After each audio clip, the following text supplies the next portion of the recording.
Hey guys, welcome to Life Theory. Today, we are celebrating the 1-year birthday of this podcast. And we are talking about what we have learned in this past year. And we also are going to bring it together to show an overarching lesson and theme that God has brought into our life over this year. Roll intro.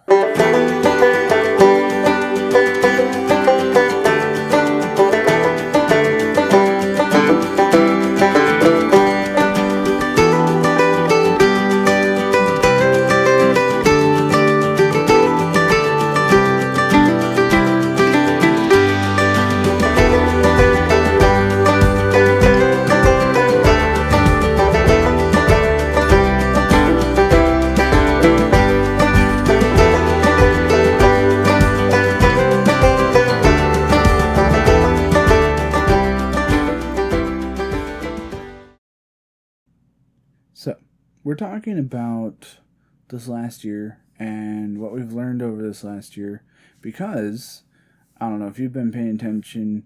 I wasn't paying attention because my calendar is just like, happy birthday. I'm like, it's not my birthday. But it's been a year. The podcast is... That's crazy. A year old Life Theory podcast. Wow. Yeah. I mean, that's insane. First, of course, like always, what are we drinking?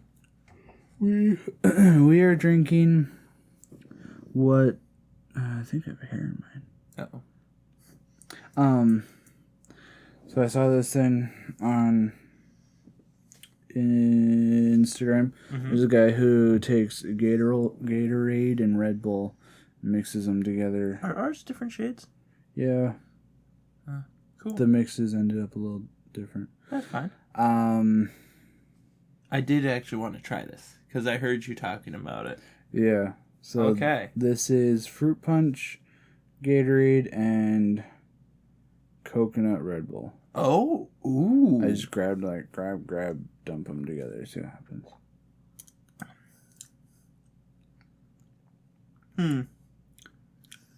The Gatorade, the Gatorade, unfortunately, makes it feel a bit empty. Mm-hmm. Right? If it was like fruit punch, like actually fruit punch, or some sort of fruit juice, or like a soda, I think it would have been great. Yeah. It's not bad. It's bad. not like it's not disgusting. It tastes fine. It's just, there's not a lot there. But, yeah. Hey, probably more hydrating than most of the stuff we have up here. True. Yeah. It was pretty warm today. Yeah, it was pretty warm. I spent the whole day, well, not the whole day, a good portion of the day, about 2 hours mowing the lawn. Mm-hmm. It took a little longer because it was for my grandparents, and the weed trimmer was corded.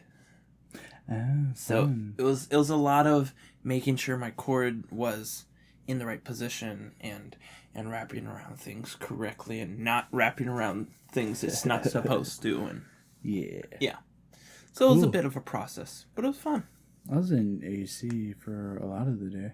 Oh, that's nice. Yeah. Did a couple deliveries at work, so yeah, a lot of driving. Yeah, pretty chill day then. Yeah. Actually, I would have loved driving. I love driving. Anyway, we're getting sidetracked. Yeah. What a year! Oh my goodness, what a year! It's been interesting. Yeah. I mean, I guess we'll kind of the format for this is we're just gonna kind of go back and forth, talking about different things that we've done or things we've experienced, and talk about a lesson we've learned from those experiences. Mm-hmm. So I guess, we got it's 4 and 4, so it doesn't matter who goes first. Yep. Do you want to go first? Sure. All right. So it's been a year and a half since we moved down here. Yeah. And that was kind of the first time Ruth and I have been like actually away from immediate family. Yeah. Like we've been married for 6.5 years. And had your own house. Yeah. Yep. Had our own house ever since we got married, but the family is always nearby. We're always around family. It's funny, Ruth moved away to your family. So they're right close to your family. Mm-hmm. And then her family, us, moved right next to you guys. Yeah. You were even closer. Yeah. Oh, excuse me. I did not get enough sleep last night. Yeah, but so like, my dad's very handy with stuff, and so now it's just like, I don't have that tool. Oh wait, you're saying I have to fix it now? I can't just drive up the road and borrow the tool from Dad, or Yep. or have him come over and help fix me with it. something. Yeah. So I guess kind of the lesson I've been started learning and have been like learning again in a different way, because I kind of learned the same lesson moving out of my parents' place. Yep. But is kind of the idea of adulting. It's adulting. That idea of adulting, but also like making, I don't know, a lot of it was refreshed of depending on ourselves. Now, obviously, we depend on God. Yeah. But not having the family nearby to, like, I don't know. It sounds like we were super dependent on our families. Yeah. But it's just we had a very... You had a very strong support network. Yeah. And a lot of that got taken away when you moved here. Yeah, it's just like, oh, now it's just us. Yeah, it's just kind of you guys and me. Yeah. Figuring stuff out. There's family, there's extended family in the area. Sure. And so it's not... Yeah. It's not completely gone. If things go bad, like, we still got people that can help. Mm-hmm. But yeah, so that's kind of been the interesting thing, and something that I've been really, like, we do a lot of stuff with teens and young adults. Yeah. Ruth and I do. And so, but especially over this last year, I think my brain has been moving even more into, like, I'm an adult. Yeah. Kind of not even wanting to be a kid. Yeah. And we still do stuff with teens and young adults, and we enjoy our time doing that. Yeah. But even more so, like, there'll be times we're around teens and I'm just like, I'm gonna go be with the adults now. It's just my brain is kind of moved on, and it's also, there's been times like, oh, should I do this shit? Wait a second, I'm an adult. I can do whatever I want. I'll do it. Yep. And just there's it's not a big trend, but it's still a little bit of a trend of like an excellent use of free will. There's somebody's doing this crazy random thing, and it's just like, yeah, I have free will. I can do whatever I want. And that idea also has been more, especially over this past year, where I'm just like, wait, I am an adult. I make my own money. I own this house. I can kind of do whatever. Yeah. I don't have to worry about parents and their rules in their house. And which is simultaneously, I think, a wonderful freedom and a terrible responsibility. Yeah. Because you're now responsible for all your choices. And you can't go and look to someone else to make a decision. Yeah. And that's something that I think has been setting in over the past 6 years, but especially this year, I was really hit you like a ton of bricks. Oh yeah, like actually, like, yeah, Yeah, so just kind of adulting. That's been one thing that I've learned over this past year. Yeah. Though, oh man, the second one, I might have to chime in on some of it because I've had to do the same. Yeah. One of my big ones is being patient. That's not easy. Yeah. The Lord has gifted me with being more patient than some, I think. And so that's always been, to an extent, something that I have had. But the Lord's really grown it this year. Mm-hmm. And by that I mean I've been in frustrating situations with people that I had to suffer long with. Because long suffering and patience, it's a hand in hand. Mm-hmm. Very similar, if not identical, meanings. So yeah, I've been working on patience because I got a new job, just in September, working as a paraprofessional in a public school. And if you didn't know, you can't choose what kids you get when you work at a public school. And with us, we specifically got some very difficult kids to work with. I've had, cussing, hitting, kicking, biting, hair pulling, body slamming. Yeah, I've had about everything. I had a girl that was trying to pull me to the ground to wrestle me, and I was like, "No, we're not wrestling. Nope. What are you doing?" And so there's been a lot of opportunities in my job to be patient. And then there's been a lot of opportunities with friends, differences, difficulties, disagreements that I've had to learn to be patient.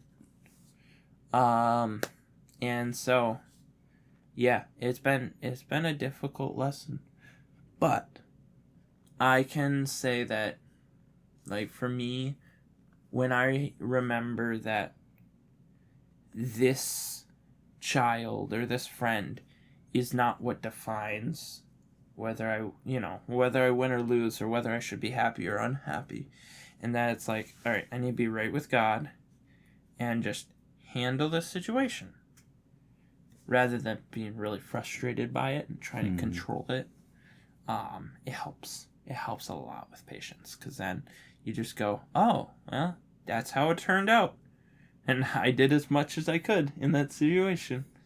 I've actually kind of had similar with coworkers. I'm at a position where I train new hires, and we've had too many of those recently. We've had one position, and I've trained 4 guys in that position. Anyway, and yeah, just, learning to deal with the different personality types. And like,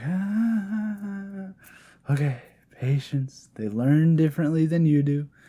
You gotta learn how, because I enjoy teaching people what I know. Yes. Sometimes you gotta teach them differently than how you know it. Yeah. Yeah. That's where empathy comes in. Yeah. I don't have a lot of empathy. So maybe that's what the Lord's teaching you as well. Oh, yeah. It's not on there, but I think the Lord's trying to teach you a little bit of empathy, maybe. Yeah. Yep. Well, the other big thing for me, and like you said, you'll chime in on this because you're this same thing for you, is learning to trust God with finances. Yeah. I would say that Ruth and I have tried to lean into this as much as we can. Basically, your whole marriage. Yeah.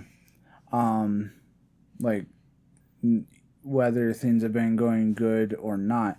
Like, I had a time where, after setting aside the money that I needed for bills and after getting groceries and getting, fuel for the week, I still had $200-300 left over. I had a time where every single week was like that. I've had times where I'm barely making the check stretch per week. Yeah. And that's actually been within the last year and a half. Yep. Just so learning to trust God, like, okay, God, this check is not going to cover everything. And just seeing how much He, there are times, or there has been times where I was looking at it, I was like, there's no way this check will cover everything this week. Yeah. Because mathematically it just won't. But we get to the end of the week and it was like, we still have food, there's fuel in the vehicle, yeah. It just ended up working. And then I will talk a little bit more about this later too, but then now we have a kid, and so finances are like even tighter. Diapers are expensive. Oh my goodness, they're so expensive. With how things have worked out, needs formula, and like Formula's expensive. WIC. I don't know what that stands for. Women and children. Women, infant, child. Oh, okay. It's essentially government helping us with money, and it's kind of nice. Yeah. But, and it's specifically meant to help for the development of children. Yeah. And, they help it. They help cover groceries and stuff like that. It's very nice. Yeah. And they help with formula. Baby formula. But you don't want to be feeding your kid that. Yeah, it's the bottom of the barrel formula. It's the cheap name brand, the cheapest of the name brand stuff. Yeah, like this stuff's got corn syrup in it. When I saw that it had corn syrup and soybean oil in it. Yeah. And I'm like, we're giving this to children? And it's the most common one because it's the cheapest. Yeah. Yeah. So you guys are paying out of pocket to get stuff that's a lot more natural and a lot more nutritious. It doesn't have all the junk in it. Because it's basically just feeding Frosted Flakes to your infant. Yeah. Yeah. Which, the cool thing is this week we actually ended up with getting a really good deal on some stuff. Yeah, I heard. With formula stuff. So that was really nice. Hey, it's another way, trusting God with your finances, and he's like, here, free stuff. Well, not quite. Well, the one was essentially buy one get one free, and the other one was free. Yes. So yeah, free stuff. Yeah. I'm actually. It's interesting. Now I'm sure though this test will come up again, but I'm kind of on the tail end of learning to trust God with finances, because as some of you know, I've talked about before, I had crashed my car a while ago. And then my van decided to stop working this fall. Yeah, no, it was just not this last January, but the January before. I crashed my car. And then just this fall, my new car that I bought broke. And so both of those made finances tight. We should specify it was new to him. Sorry. It's an old vehicle that we weren't... It was a vehicle that was old as dirt and not well maintained. We were not surprised it fell apart. Yes. There was not transmission fluid in it when I bought it. Yeah. I didn't know that. I've learned more about cars because of that car, and now I can notice things like that. Yeah. So the Lord's also taught me mechanics, but that's not one of the things on my list. But no, I'm kind of on the tail end. I was even in debt because I went broke and didn't have savings, and I was just broke, and I couldn't afford groceries. And so now the Lord has helped me and I've actually paid off all of that debt. Yes. I am fully debt-free, Nice. which feels amazing. Yeah. And like right now, I don't currently have a job. I have someone that's going to be calling me back, so I'm going to easily have a job, but I'm not worried. Yeah. Because two things. One, the Lord's taught me that I need to be prepared, and I need to save up, and I need to have reserves, and I did, and I do. Mm-hmm. Two, I'm trusting God. I know He knows what's up. He knows, like, what I need to be doing. And so, yeah, I'm kind of on that tail end of, like, okay, God's got it. He's got these finances. I don't have to worry about it. But it was also financial responsibility that He was teaching me. Mm-hmm. All right, so my next one, which you can chime in with this one, is I have really appreciated the gift of children. Now, I don't have children of my own. I want to clarify.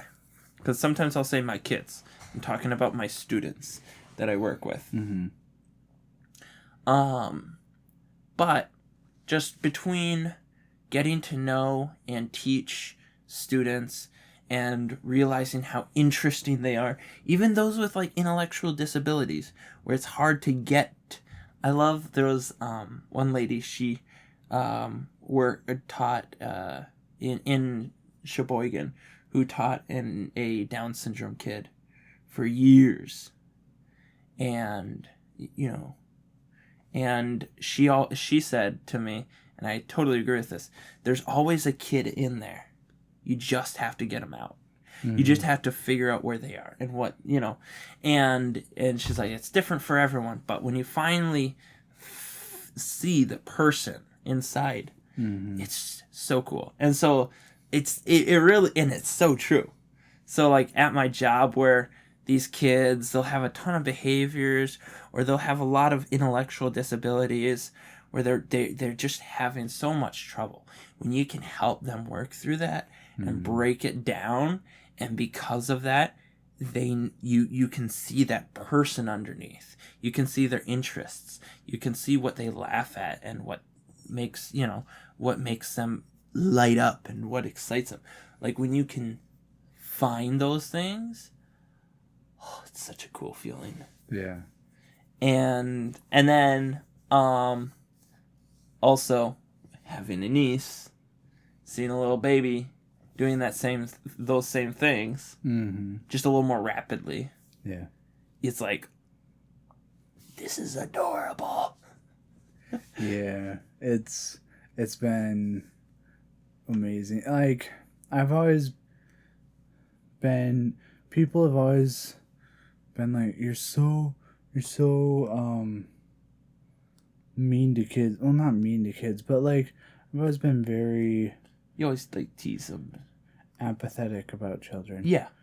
But okay, I've always been like, well, it's not my own kid. If it's my own kid, it'll be different. And I have my own kid and I proved myself right. So, yeah, no, it's totally different. And it's really cool. Like today, did a delivery. It's an hour and a half drive one way. Yep. And so on my way back, I had called Ruth. I was talking to her, and we switched to a video call. And I just had my phone propped up, and so that Eliana could see and hear me and stuff, and she's all excited to see me, and I was just like, yeah, it's really awesome. Yeah. It's pretty great. I get to see a glimpse of that, being the uncle. She likes it when I rock her. Yeah. Yeah. So it's and seeing it in her eyes. When a baby smiles. Yeah. Oh my goodness. Because when they smile, they're actually like super happy. They're just so happy. It's an involuntary response, and it just melts your heart. Because, older people. Yeah, we can do one of these. Yeah. But when a baby smiles, it's because they're actually super and they happy. smile with their whole body. It's like... And it's like... big grin, and they're shaking. Yeah. That's awesome. Yeah, it's great. Oh man, and I guess there's the gift of children and the gift of dogs. My dog, she's adorable. I'm not going to talk too much about it, but it's taught me some responsibility, taught me consistency, and she's adorable. Second place to Eliana, but still adorable. It's not second place for me. Yeah, like ugly little freak. But anyway. She's an adorable, ugly little freak. Anyway. Yeah.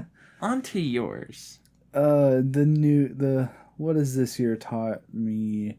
Another thing is dealing with new and different people. Yeah. Because it's kind of back to that, moving away from family. And so we're in a new, I put that in air quotes, this time last year it was still very new, church. We're in a new neighborhood. We're in a new city. Well, we're in a city. You've never been in a village. Have you ever been in Black River? Was that Black River Falls that was a city? That's a pretty big, at least a town. But yeah, we lived in a village. Now we live in a city. Yeah. It's a nice, quiet area. Yeah, for Oshkosh, it's pretty quiet. But, new neighbors, new church, new coworkers. I loved my last job. And, it's just learning, you have to deal with all these different people now. Because family and church, which was just family, because, we had a ton of us. We all, obviously everybody is different in their experiences in life, even within family. Yeah. But we're still family and experiences overlap. Yep. And then went to work, but my job was in the same village. Yeah. So in the same community that I grew up in. Yep. And then now it's all different. And it's all foreign. Yeah. In a church where their experiences there's no overlapping. Yeah. Even to the point of the pastor's family. I'm a pastor's kid. I grew up in a pastor's home. And so did the pastor's kids of our church here. Yeah. But it's completely different. Yeah, well, you were both raised very differently. Yeah, completely different. Yeah. And so it's been very, very, it's been a big learning curve for me especially, and for Ruth as well, to dealing with all these different people, and learning, the same joke isn't gonna hit the same way with these different people. The same joke I've been telling for 10 years, and now it doesn't get the laugh it used to. Or vice versa. Oh, that's true. There's been a couple of things, because we would always just say things, and there's a lot of phrases that we'd just say, and everyone would just be like, and then move on. Uh-huh. And then I'd say here, what was it? It was something Ben would say. Oh, he would say, what is it? Hey? Oh, no. No, anytime you say I forgot what it was. He'd say, "It's my Chinese neighbor's middle name." Have fun. Fun. Yeah, have fun. Fun is my Chinese neighbor's middle name. Yeah. I said that. An entire room exploded in laughter. Uh-huh. And I was like, what? That was just a normal thing we would say. Uh-huh. And everyone just roll their eyes and move on. Yeah. And so it is interesting. It goes both ways. Yeah, or I make weird noises. Oh, yeah. I can whistle without using my mouth. Mm-hmm. And like everybody's going crazy. Like, who's whistling? That's so crazy. You know, they find out I'm like, me. How'd you do that? And or my goat noise, and like did that at work, and my coworker's like, "Was that you?" I'm like, yeah. Do it again. So I did it again. Like, hey, you gotta come hear this. And No way. It was like that from that point for the next, I don't know, 15 minutes. Like, we gotta do it for this person. Oh, hey, you gotta come hear this. Yeah. I was just like... That's hilarious. But, you know, family and friends back home. Yeah. They're just used to it. So I just do it because I enjoy doing the goat noise, and everybody just ignores it. But then now I'm here and people are just like, whoa. That was interesting. Yeah. So, you know, it's not all bad dealings. No, some of it's kind of interesting. Yeah. Or like, oh man, I didn't even think about this. I didn't even put this in. I didn't really learn a ton from it, but one thing I did is I did theater for the first time. Oh, yeah. Yeah. That was a really fun experience. I did, it was like a mashup show. I think I talked about it on the podcast before. But yeah, that was the first, which was because I was in a new place. Because it was my coworker that told me I should do it. So I tried it. Yeah. I liked the theater experience. I just didn't like the environment. There's not a lot of godliness in the environment, so. Yeah. I'm looking for a godly performance experience. Mm-hmm. So. Yeah. But yeah, so just like that learning curve of like now there's new people, new experiences, new different ways to New perspectives. Yeah. New, like, even worldviews or philosophies. Mm-hmm. Maybe not on a macro scale. Like, we all believe, like, the Bible is true. But on a micro scale of, like, how we live our life, it's, yeah. There's a lot of things where you go, huh? Like, I remember I was over at the Durachic's house, and they had popsicles. Everyone got a popsicle. And then they're like, oh, yeah, everyone get a popsicle. And none of them went to go get a popsicle. They all went to get bowls. Yeah. And I was like, why are you getting bowls? They had a popsicle and a bowl, and they were doing nothing with the bowl. And I was like, what are they doing? And apparently it was just a thing in their house to have a bowl so to catch any of the juice that dripped, and you set your popsicle in the bowl, like if you're not why aren't you licking it?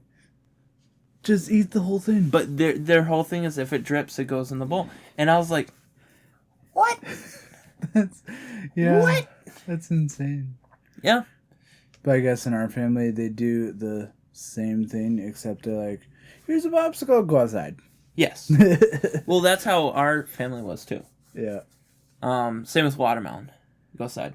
We would do that yeah. with watermelon, too. We always just cut it up small enough and... Oh, yeah, no. We'd have the pieces.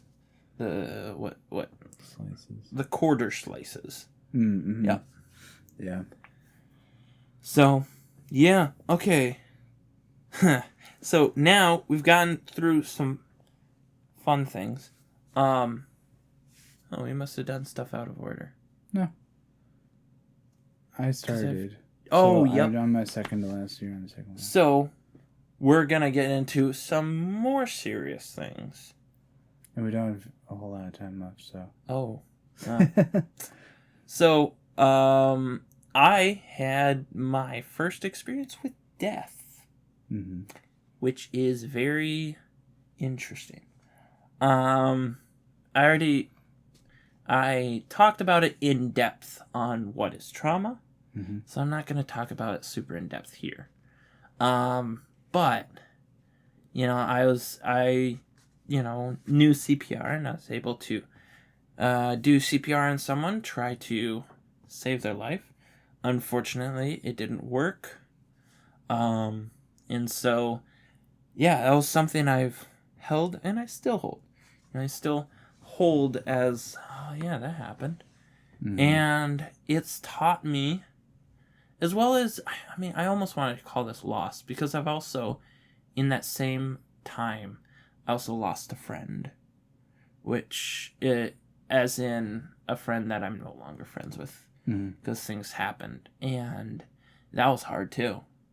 And it was weirdly similar experiences of loss, of I wanted to keep it going, but it didn't, you know. And so, whether it's literal death or death of a friendship, there was a lesson to be learned of the Lord knows why, and sometimes, like, even if you don't know why, it's important to trust in the Lord, because he does know why. And, you know, I had to take a lot of comfort in knowing that the Lord knows what he's doing, and even when it's hard, even when it hurts, even when you're like, Lord, why couldn't have I just saved the man or saved the friendship? I know that the Lord has a plan. And it was really hard to accept there for a while. Yeah. And so, you know, it's weird that the loss of friendship was similar. I guess it makes more sense because I didn't know the man personally. It was more of that responsibility of feeling like I could have done more. Well, I have experienced both death and the loss of friendship, and I can attest to it being similar. Yeah. It's weird how it is. How similar it is. Yeah. In fact, I had a friend. I was talking to him. At the time, there was a girl I was interested in, and things got cut off, and things just ended, and I was telling him about how, like, you know, it kind of hurt, and it was rough. And this is a guy who he had lost his brother to, I believe, a heart disease. And he told me, he's like, yeah, I've had heartbreak and I've lost my brother. And he's like, it's weirdly similar. Like, the loss of a relationship feels very similar to the actual loss of someone. Which is weird to think, because you think, like, oh man, it's so much different when it's a physical loss versus an emotional loss. But it's surprisingly similar. Yeah. So, yeah, it was rough. Because you're like, even though you know the Lord has a plan, there's always that part of you that's like, but why can't we just, you know, turn back the clocks and, like, have that happen differently? You know, whether it's the loss of a friendship or a relationship or a life, it's like, what if I did this differently? Maybe it would have, maybe this, and you gotta let that go. Yeah. And just rest in the Lord and be like, he knows what he's doing. I'm going to trust in him and follow him and let him decide. You know? Yeah. So, yeah, that was a lesson I didn't want to learn, especially as a people pleaser. I never want to lose friends. But the Lord's helped me be less of a people pleaser, and that's another area where he's like, am I enough for you? Even if you don't have friends? Even if you can't save them all? You know? Yeah. Yeah. And then, last thing on my list for this year, and it's not, you know, this is not a fully comprehensive list. Yeah. But, you know, me and Ruth had a child. Yeah. It was definitely a big thing that we learned, because, you know, going through the whole process of pregnancy, that's a whole learning process, learning curve during all of that. And then I feel like birth would probably be a really, like, interesting and learning situation. I didn't really get that. Yeah. That situation did not happen at all. No. Came home, well, Yeah, if you go back to our episode about that is titled "God is Good," the thumbnail should be it's just me, and I had Eliana in the episode, and I just go through I went through the entire story, but just a brief thing that Ruth had very high blood pressure that built up to a seizure. Then baby had to be taken out via C-section. She was 6 weeks early. Then she had some issues, had a meconium ileus, which is essentially a blockage in her bowels. So she ended up in the children's hospital. So we essentially lived in Madison for a month. Yep. And yeah, that was a huge learning experience. A lot of learning to trust in God with the health of family. Because that's honestly, that's like worst nightmare come true, to come out to she would have been nearly 8-month pregnant wife having a seizure. That's nightmare stuff right worst there. Nightmare. Yeah. And then she didn't wake up after the seizure. It was a very, very short seizure, but she wouldn't wake up after that. And then, so trusting God with that situation. Yeah. And then our baby has to be in the hospital for a month, which that wasn't a big deal in the fact, like, you know, it was here's a surgery and then healing process. So yeah, and it was like literally the best doctors in Wisconsin. Mm-hmm. Yeah, and so it's not like we were worried about, oh, she might die or something. That's not. Or we were kind of worried about there's possibility of certain diseases. Yeah. But thankfully we didn't have to deal with any of that. Yeah. Praise the Lord. Yeah. But then I was off of work for a month, 5 weeks, and having to trust God to cover all our finances, and He did, like, majorly. It was amazing. Yeah. Go back and watch that video. There's so much of what God did during that time. Yeah. But then since then, like, okay, now we have a kid. You know, now I gotta. This is ours now. Okay. We gotta raise this child. Gotta try to do things right according to the Bible, and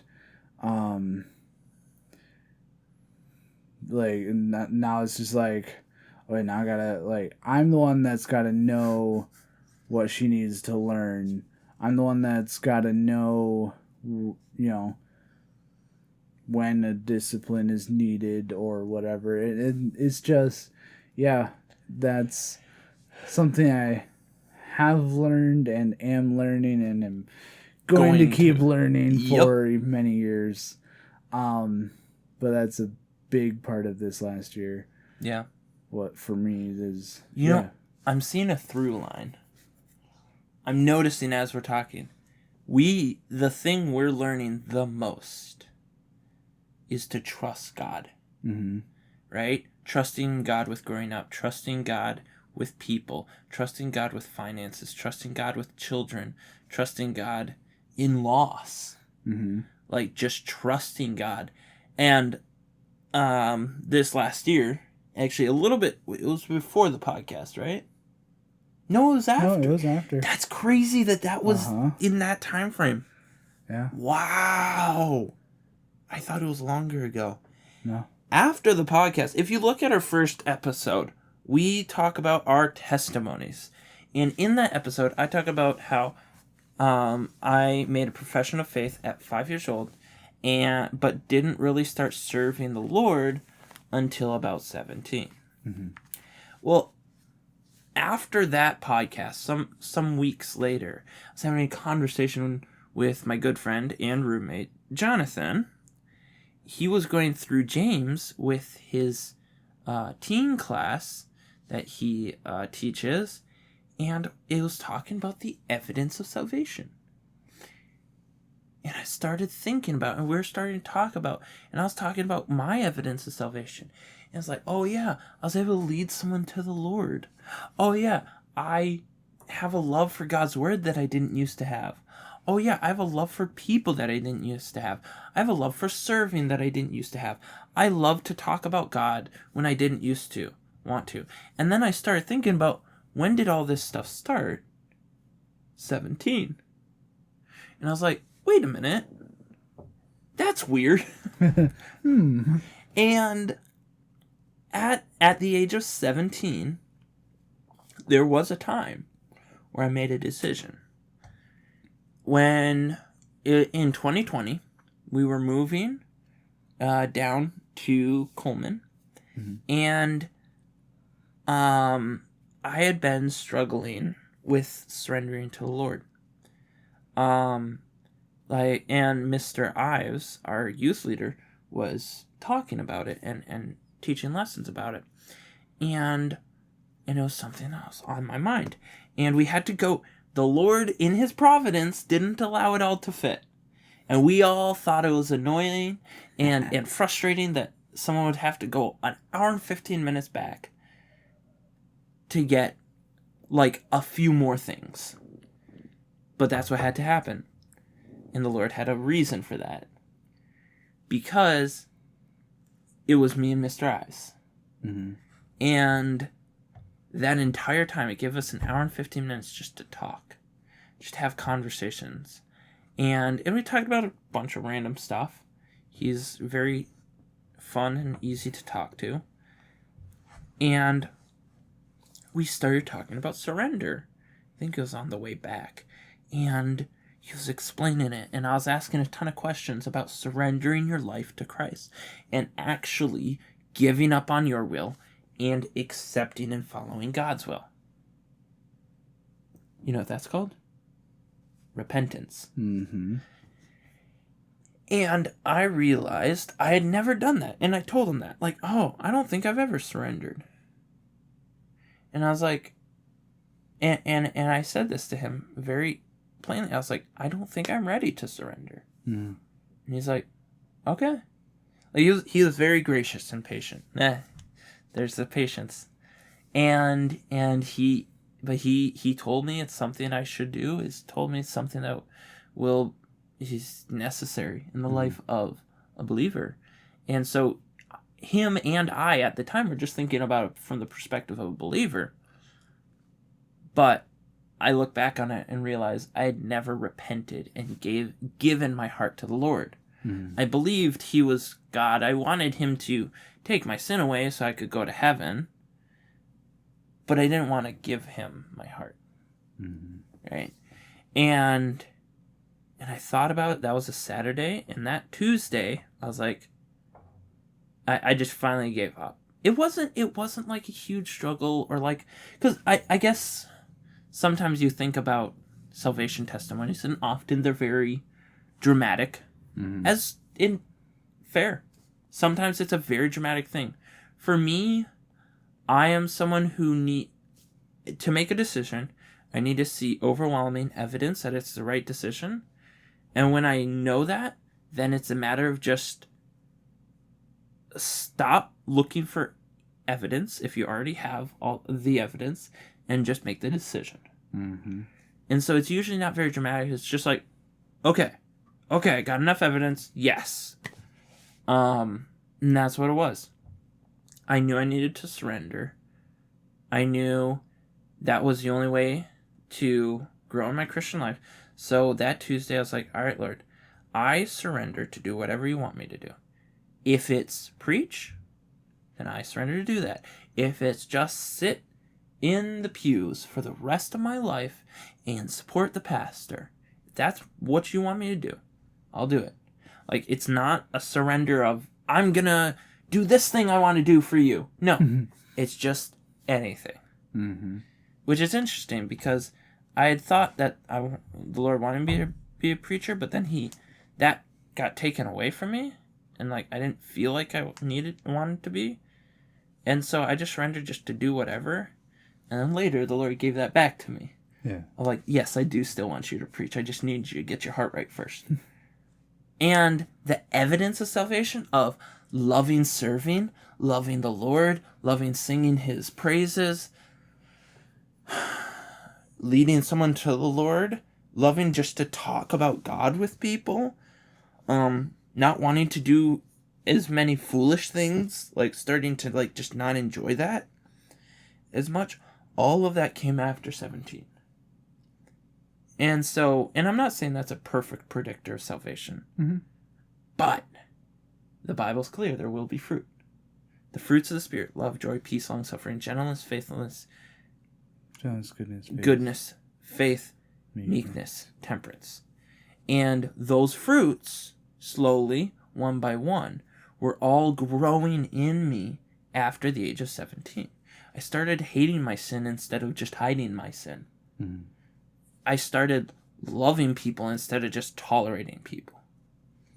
And I saw that change. And so, that's my salvation testimony of what actually happened. And so, this year, the reason it's still part of this year, is I realized that in that conversation with Johnny, and it blew my mind, and I was like, wait a minute,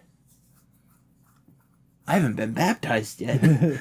Yeah. So I ended up getting baptized this year at Victory Baptist Church, and restated into membership at Victory Baptist Church. And it was great. It was awesome. Yeah. It was fantastic. So, yeah, that's some of the things I've learned. And I think, the ultimate thing that we've learned, trusting God. Yeah. You know, we just need to trust God with everything, with finances, with children, with new friends and new coworkers that we don't understand yet, and with God's plan for our life in general. Yeah. Oh, man. I do have a podcast idea for next week, and I will tell you about it after we cut. You guys aren't going to want to miss it. It has to do with loss, but not quite. It's a fantastic... I'm just telling you, you don't want to miss next week. It's going to be so good. Yes. But we're way over time. Right? Way over time. Thank you guys for listening. If you got this far, wow. Yeah.